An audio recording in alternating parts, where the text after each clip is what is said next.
नमस्कार दोस्तों, स्वागत है आपका एग्जाम बूस्टर एसएससी चैनल में। आज की क्लास में अपन करने वाले हैं 30 महत्वपूर्ण क्वेश्चन।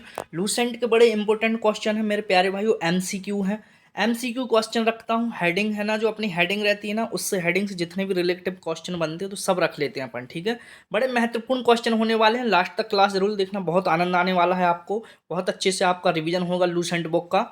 चलो स्टार्ट करते हैं क्वेश्चन। और जो भी अपने चैनल पे नया हो तो भैया अपने चैनल को सब्सक्राइब कर लीजिए और अपने चैनल से जुड़ जाइए, जिससे कि आप डेली लूसेंट का रिवीजन करते जाएं 30 क्वेश्चनों का। ठीक है मेरे प्यारे भाइयों, आशा करते हैं चलो आई हो इतनी सी बात समझ में। चलो स्टार्ट करते हैं क्वेश्चन। आज पढ़ेंगे, आज अपन पढ़ने वाले हैं प्राणी विज्ञान। क्या पढ़ेंगे मेरे प्यारे भाइयों? Animal kingdom. ठीक है, बड़े इंपॉर्टेंट क्वेश्चन है, यहाँ से मतलब पूछे जाते हैं क्वेश्चन।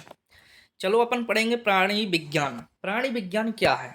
देखो, प्राणी विज्ञान, प्राणी विज्ञान क्या है?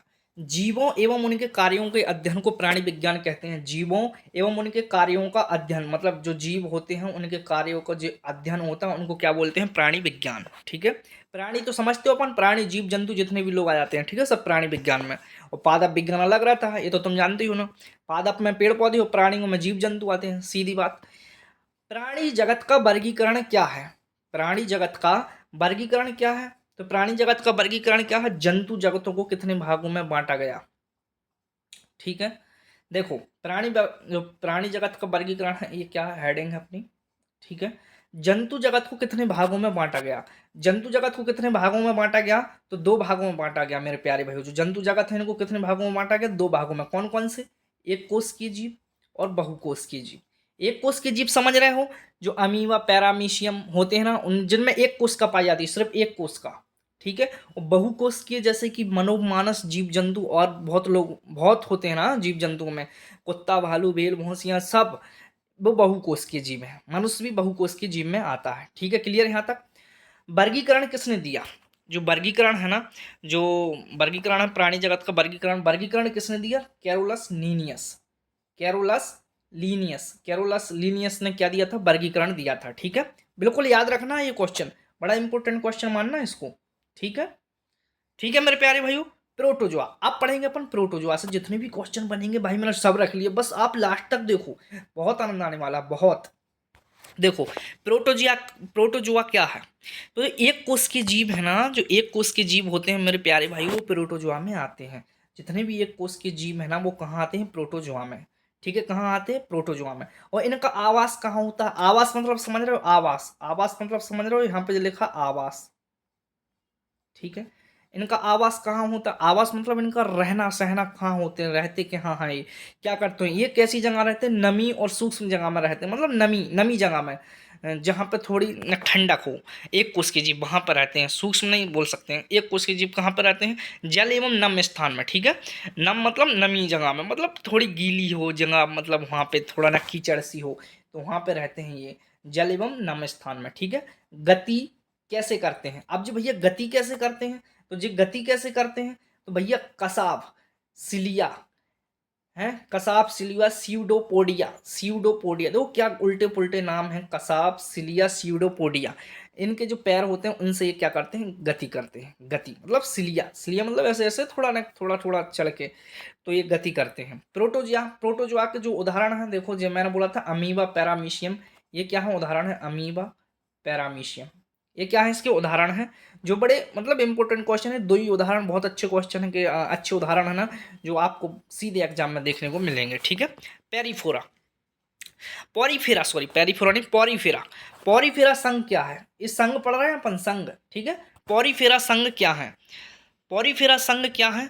तो पॉरीफेरा संघ क्या होता है भैया? पॉरीफेरा संघ क्या होता है? पॉरीफेरा संघ, पॉरीफेरा को क्या कहते हैं? स्पंज।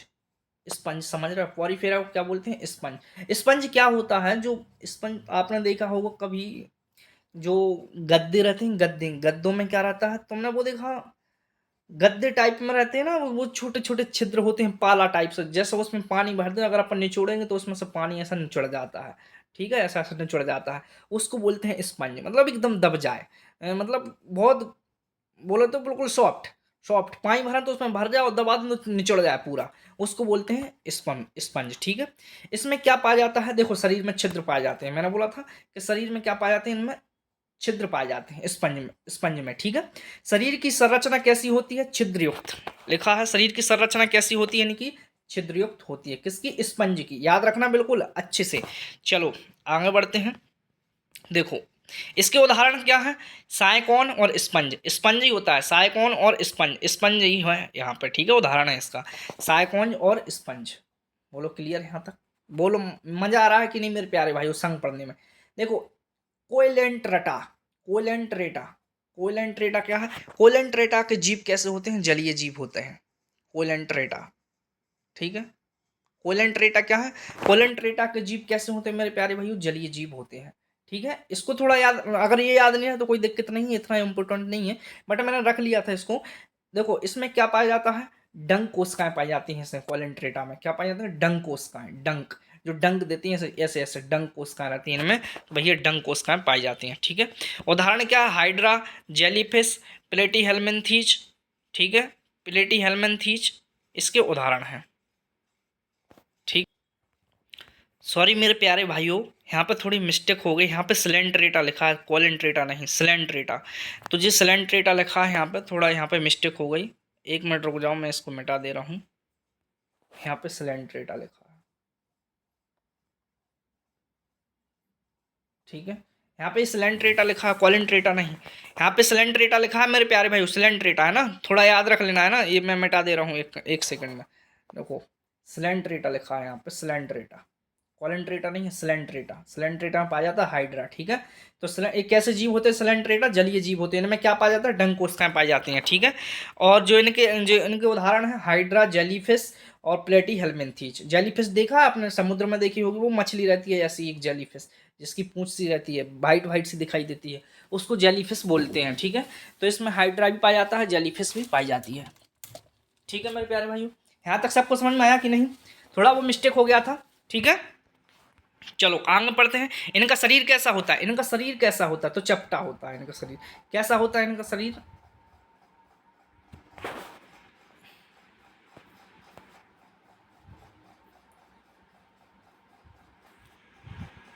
सिलेंट्रेटा समझ में आया आपको? हाइड्रा जेलीफिश है ना उसका उदाहरण, ठीक है। ये हाइड्रा जेलीफिश, ये तुमको याद रखना है, ठीक है।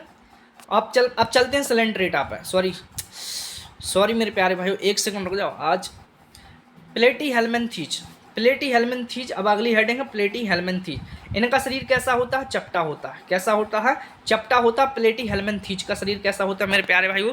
चपटा होता है। थोड़ा मिस्टेक हो गई थी इसलिए यहाँ पर थोड़ी भसड़ हो गई, तो इसको देख लेना एक बार अपने हिसाब से, ठीक है मेरे प्यारे भाइयों। देखो एक ऐसे जीव है, एक कैसे जीव है मेरे प्यारे दोस्तों, एक कैसे जीव होते हैं? तो परजीवी होते हैं। कैसे होते हैं? परजीवी जीव होते हैं। ये कैसे होते हैं? परजीवी, ठीक है। कैसे जीव होते हैं मेरे प्यारे भाइयों? ये परजीवी जीव होते हैं। इनके उदाहरण टैप वर्म। क्या है उदाहरण? टैप वर्म, ठीक है। प्लेटीहेल्मिन्थीज परजीवी होते हैं। देखो स्केल्मन्थीज क्या है? स्केल्मन्थीज ये नई हेडिंग है, अगली हेडिंग स्केल्मन्थीज। तो स्केल्मन्थीज क्या है? इनका शरीर कैसा होता है? गोल और लंबा होता है स्केल्मन्थीज का। जो स्केल्मन्थीज होता है इनका शरीर कैसा होता है? गोल और लंबा होता है, ठीक है मेरे प्यारे भाइयों। ये कहाँ पाए जाते हैं? ये कहाँ पाए जाते हैं? पाए कहाँ पे जाते हैं? तो बड़ी मतलब आंत में पाए जाते हैं, आंत में। स्केल्मन्थीज कहाँ पाए जाते हैं? आंत में, ठीक है। कहाँ पे पाए जाते हैं? आंत में। बिल्कुल याद रखना इस बात को, कहाँ पे पाए जाते हैं? आंत में, ठीक है। उदाहरण क्या है? राउंड वर्म, राउंड वर्म, ठीक है। बिल्कुल सीधा याद रखना है, सीधे आएंगे क्वेश्चन। एनिलिडा संघ पर चलते हैं। जो एनिलिडा आप जानते हो, एनिलिडा संघ में क्या पाए जाते हैं? कैचुआ पाए जाते हैं, ठीक है। क्या पाया जाता है? कैचुआ। कैचुआ आप जानते ही होंगे। अब चलते हैं एनिलिडा संघ पर।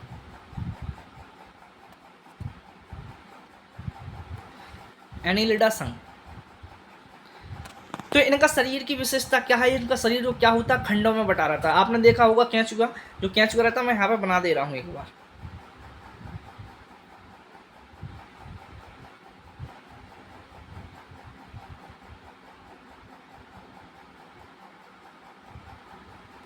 केंचुआ का शरीर कैसा रहता है? खंडों में। और एक में यहाँ पे सीटी भी होती है, जिससे वो क्या करते हैं? गति करते हैं। सीटी मतलब एक मोटी, जहाँ से वो जुड़ा सा रहता है वहाँ पे उसको सीटी बोलते हैं, ठीक है। वहाँ पे से क्या करता है? गति करता है ये। तो ये केंचुआ है ना, केंचुआ शरीर की विशेषता क्या है? इनका शरीर कैसा होता है? खंडों में बटा रहता है। शरीर में क्या पाया जाता है? तो सीटा, सीटा लिखा है यहाँ पे, सीटी बोलते हैं इसको, सीटी, ठीक है। सीटी उदाहरण क्या है? केंचुआ। एनिलिडा संघ का उदाहरण क्या है मेरे प्यारे भाइयों? केंचुआ। बिल्कुल याद रखना है, केंचुआ। अब चलते हैं ऑर्थोपोडा संघ पे। ऑर्थोपोडा, ठीक है। ऑर्थोपोडा संघ में क्या है? देखो शरीर कितने भागों में होता है ऑर्थोपोडा? इनके 3 भागों में शरीर बटा रहता है ऑर्थोपोडा का। ऑर्थोपोडा का सिर, वक्ष और उदर। चींटी को देखा है? चींटी, चींटी, चींटी देखो कैसी रहती है? चींटी ऐसी रहती है, देखो चींटी।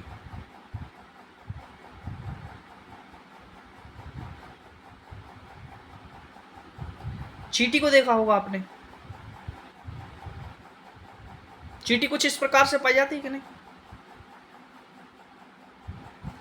इसकी मूंछ हो गई, इस प्रकार से चींटी पाई जाती है। तो चींटी का जो पिछला भाग होता है उसको क्या बोलते हैं? उदर। और जो बीच का भाग होता है उसको वक्ष, और जो आगे का भाग होता है उसको क्या बोलते हैं? सिर। तो भैया शरीर के कितने भागों में बांटा रहता है? 3 भागों में, ठीक है। इनके पैर कैसे होते हैं? इनके पैर जोड़ों में होते हैं। कैसे होते हैं? संधि युक्त। देखो अगर एक पैर इस साइड है, देखो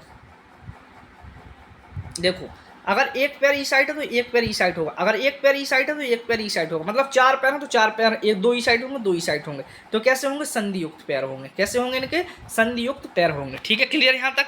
बोलो क्लियर। मजा आ रहा कि नहीं याद करने में? बोलो क्लियर कि नहीं? अगली स्लाइड पे चलते हैं।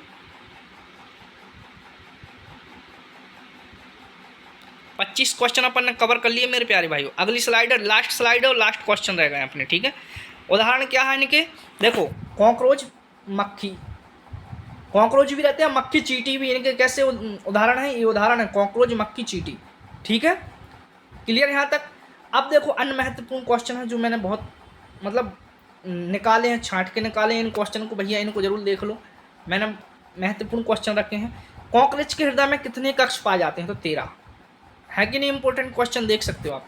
कॉकरोच के हृदय में कितने कक्ष पाए जाते हैं? 13 कक्ष पाए जाते हैं। कितने पाए जाते हैं?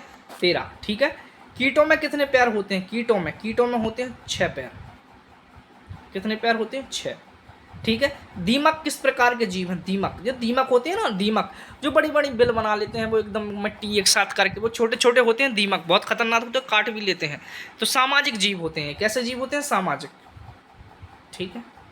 सामाजिक समझ रहा? सामाजिक क्यों होते हैं? क्योंकि सामाजिक वो इसलिए होते हैं, जैसे कि बिल ने इतनी बड़ी बिल बनाई है ना, तो बिल में वो एक साथ रहते हैं, एक साथ। ऐसे याद कर सकते हो आपको कि बिल में वो कैसे रहते हैं? सब लोग एक साथ रहते हैं, समाज में रहते हैं, सामाजिक जीव बोल सकते हैं दीमक को, ठीक है। सामाजिक कीटों का उदाहरण क्या है? चींटी, मधुमक्खी और दीमक, ठीक है। चींटी, मधुमक्खी और दीमक, ये सामाजिक कीटों का उदाहरण है। तो मेरे प्यारे भाइयों, आपने 30 क्वेश्चन कर ले और 30 क्वेश्चन में आपको बहुत अच्छे से समझ में आया होगा। अपन 30 क्वेश्चन डेली लूसेंट के करते हैं। आज अपनी साइंस बायोलॉजी चल रही है, अपन ने हिस्ट्री भी खत्म कर ली है, और कुछ स्टैटिक जीके के बड़े महत्वपूर्ण क्वेश्चन डरे हैं। बहुत आसान भाषा में भाई साहब, बिल्कुल इंपॉर्टेंट क्वेश्चन। तो एक बार देखते जाइए।